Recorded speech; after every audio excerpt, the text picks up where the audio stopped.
Welcome sa lahat sa video channel na ito. Ang video channel na ito na ang puso ni Jesus ay naghihintay sa iyo ay naghahandog at nagbibigay sa iyo ng makalangit na mga liham ng pag-ibig na ipinadala sa atin noon at ngayon mula sa ating Panginoong Hesukristo at mula sa mahal na Birheng Maria, upang tayo ay makapaghanda ng maayos para sa makalangit na kasal ng kanyang Diyos na Kordero. Ngayon ay inihaharap namin ang salita ng Diyos na sinalita ng ating Panginoong Hesukristo sa pamamagitan ng Saint Virginia ng Romania, Salita ng Diyos sa Malaking Kapighatian. Extract mula sa Salita ng Diyos sa paksang ito taon, 1:7:3, 1:7:5. Amen, amen, amen. Sinasabi ko sa iyo, magsisi na ang kaharian ng langit ay malapit na. Amen, amen, amen. Sinasabi ko sa iyo, magsisi na ang pagtakas ng hindi nagsisisi ay malapit na, natatakas sa mga bundok. Sa aba ninyo, mga hindi naniniwala, na kayo ay sumisigaw upang makatakas sa malaking salot. Sa aba ninyong mga makasalanan, magsisi kayo, sapagkat dumarating sa inyo ang pagtangis at panaghoy. Sa aba ninyo na nakarinig ng aming mga salita, at hindi nagsisi. Sa aba mo, na nakipagpistahan sa hapag kasama ko, at hindi tinalikuran ang masasamang kasalanan. Sinasabi ko sa iyo, Israel, Capernaum, sinasabi ko sa iyo, alisin mo ang dumi sa iyo. Umupo ako sa hapag kasama mo, nakaupo ako sa isang silid kasama mo, ngunit ikaw, Israel at Capernaum, ay marumi. Darating ang oras at araw na hindi ka na makapapasok sa aking maliit na silid at maupo sa aking mesa. Alisin ang kasuklam-suklam at ang kasuklam-suklam at ang kasalanan, sapagkat ang sumpa ay dumarating sa nagkasala, ito ay dumarating. Kung 4 ang nasa bahay at 2 ang magiging malinis, 2 ang magdadala sa isa't isa, at magpapala sa isa't isa, at 2 ang magpapakamatay. O Kristiyano, maging karapat-dapat man lang mula ngayon hanggang sa darating na panahon. O Kristiyano, o taong ginawa ko, ang kamay na ito ang nagtayo sa iyo, hindi ang katawan na ito, kundi isang kamay na hindi mo nakita, at nagbigay sa iyo ng buhay at hininga ng kanyang hininga. Nako, bakit ang sungit mo dahil kung ano ang iyong ginagawang masama, hahatulan ka ng lahat at hahatulan ka, at kukunin ka ng madilim na mga anghel at ilalagay ka sa impyerno. Na ang lahat ay magwawakas. O aking bayan, hindi na magbubunga ang lupa, mula sa silangan, hanggang sa timog at mula sa kanluran, hanggang sa hilaga, at wala kayong makakain. Ano pa ang ipapakain mo sa sarili mo?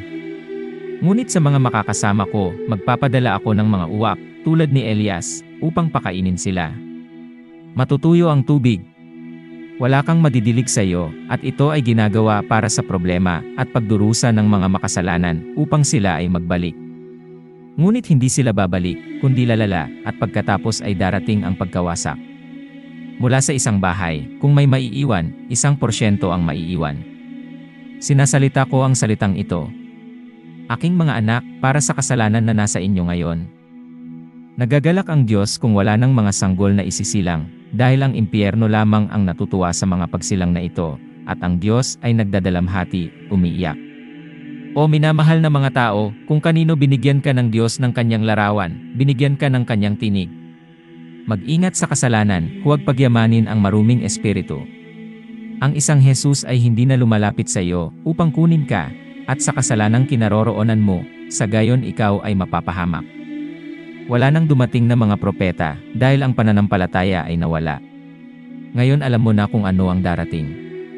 Paparating na ang patayan. Narito, aking Kristiyano, tingnan mo kung ano ang nasa labas, malaking patutot. Tingnan mo kung ano ang nasa labas, lasing na lasing. Ito ay kamatayan sa labas, ito ay isang aksidente. Isuot mo ang iyong mga damit at huwag lumabas ng hubot-hubad. Ano ang nasa labas, lahat ay tumatawag sa apoy, lahat ay tumatawag sa baha. Ang pakikiapid ay tumatawag ng baha, at ang pakikiapid ay tumatawag ng apoy, sapagkat ang apoy ang nagpapasigla sa katawan. Sa aba ninyo, masasamang mambabatas. Sa aba ninyo, masasamang mambabatas. Sa aba ninyo, masasamang berdugo. Sa aba ninyong mga innkeeper, na gumawa lamang ng mga bahay inuman sa lupang ito. Sa aba mo, Kristiyano na humiwalay sa akin ng walang takot sa sinuman. Hindi ka ba natatakot? Masyado ka nang nilalamon. Hindi na ako iiyak. Ngunit ang bato ay iiyak. Hindi na ako iiyak, ngunit ang mga bundok at mga puno ay iiyak. Hindi na ako iiyak, ngunit ang daing na lupang ito ay iiyak. Hindi na ako sisigaw, pero magsasalita na ang mga hayop. Hindi na ako sisigaw, ngunit mangangaral ang mga palatandaang lilitaw sa hangin. Hindi ko na ipapakita ang daan ng taong masama, ngunit ang kaparusahan ang magpapakita nito. Ito ay hindi na ako sa mundong ito, ngunit ito ang magiging mga tasa ng Apokalipse. Aking bayan, nasaan ang kasulatan? Mga pastol, nasaan ang iyong kawan? Nasaan ang iyong mga tupa? Nasaan ang iyong mga tupa? Nasaan ang iyong kawan? Saan para sa iyo, Daniel? Wala nang kasulatan, wala nang isulat sa papel. Ito ay wala na sa lugar ng kasulatan ay ang bote at ang batas ng inumin. Ang kapalit ng krus ay ang magandang pagmamalaki na may tuwid na mukha. Sa halip na maliit na simbahan, may mga motel na matutuluyan kasama ang mga bisita ng mga pamilya. Sa aba mo, lupa at dagat, na ikaw ay lumaki sa laman na wala ka ng lugar upang mahigaan, na ikaw ay lumuhod at walang lugar na mahiga, at ikaw ay bitak at mamamatay. Tumaba ka na kasing bigat ng lupa, kasi kung may panahon, kakain ka pa at tataba ka pa, pero magbibitak ka, kasi ganyan ang buhay mo, kumain, uminom at magsaya. Tama na ikaw ay magluluksa. Itigil ang pag-inom, itigil ang paninigarilyo, itigil ang pakikiapid. Dahil yon ang gustong gawin ng demonyo sa iyo. Halika, ang mga pinahihirapan, halika, ang malungkot, lumapit sa akin. Lungkot at gutom, lumapit sa akin. Ipagtatanggol kita. Sa isang segundo at maririnig mo kung paano ang mga mataba ay dadaing at kung paano sila pumutok, at sasabihin mo na ito ay kulog, ngunit ito ay hindi kulog. Umuungol at bitak ang lupa. Mga Kristiyano, lumapit kayo sa akin, hugasan niyo ang inyong mga mukha, dahil ang oras ay dumarating upang lumakad sa banal na lupa. Lahat ng makasalanan ay mapapahamak.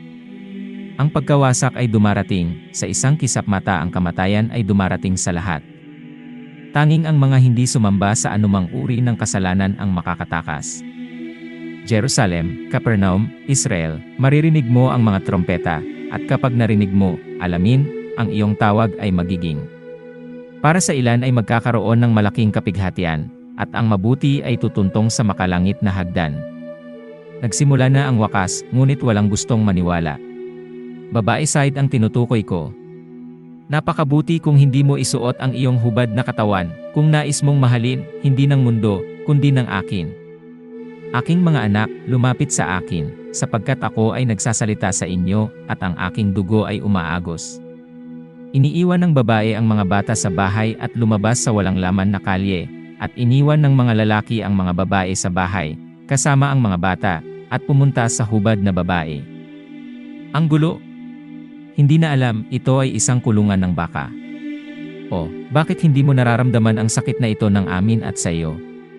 Mga anak, matulog ng may takot, ngunit mas mabuti kong manood, dahil ang nasa mundo ngayon ay kumakaway ng kamay sa salot.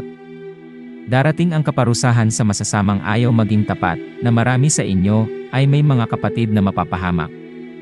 Bumalik ka sa iyong katinuan, dahil ang kawalan ng pananampalataya, ay tumatakbo ng husto. Kahapon siya ay tapat at ngayon ay hindi, sinira siya ng kanyang mga gana.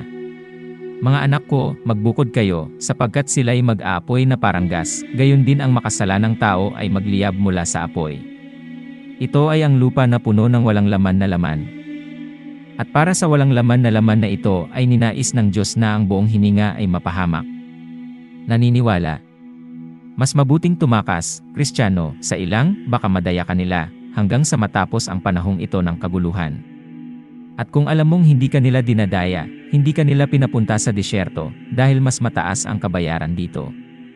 Ipagtapat ang iyong mga kasalanan, at ibahagi upang ikaw ay maging handa, na hindi mo alam kung kailan kukunin ng Diyos ang iyong espiritu at ikaw ay mawawala. O Kristiyano, nakipagtipan ka na ibigay ang isang kapat sa mahihirap, isang kapat sa simbahan, at ang natitira sa iyong sarili. Ginawa mo yun. O, iyak ka ng mapait na pumunta sa Diyos, ngunit hindi mo magagawa.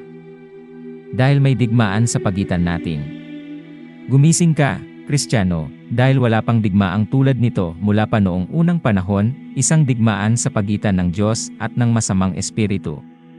Itatanong mo sa iyong sarili, bakit ako nasa panig ng masamang espiritu? Na nagtrabaho ako kasama ng Diyos. Itatanong mo sa iyong sarili, bakit ako nasa ambon ng masamang espiritu? Naglingkod ako sa Diyos. Kaya nga sinabi ko, paramihin ang aking mga panalangin at mga bagay dahil binibigyan kanila ng mabuting kapangyarihan. Kayong mga anak na hangal, magmulat kayo, sapagkat inuutusan ko kayo gaya ng iniutos ko sa Nineve. Ang pagkawasak ay dumarating sa lahat ng dako, at walang makakatakas maliban sa mga hinirang ng Diyos. Mga Kristiyano, hayaan mo itong pumunta mula sa Kristiyano hanggang Kristiyano, upang maihanda ng lahat ang kanilang espiritual na buhay. Sa pagitan ng langit at lupa ay isang lugar ang inihahanda para sa aking mga tao, dahil dito sa lupa ang lahat ay nakalaan para sa pagkawasak. Hindi mo alam. Ang lupaing ito ay matutuyo at ang lahat ng mga halaman at bukal. Mawala ng lahat ng inyong mga paa, mawala ang inyong mga sarili, mga anak, kahit na kayo ay nagdurusa. Mga anak ko, turuan ang isa't isa na malaman ang mga palatandaan ng wakas. Ito na ang katapusan ng mensahe. Ngayong araw, pagpalain ka nawa ng Diyos at panatilihin kang malapit sa kanyang puso. Amen.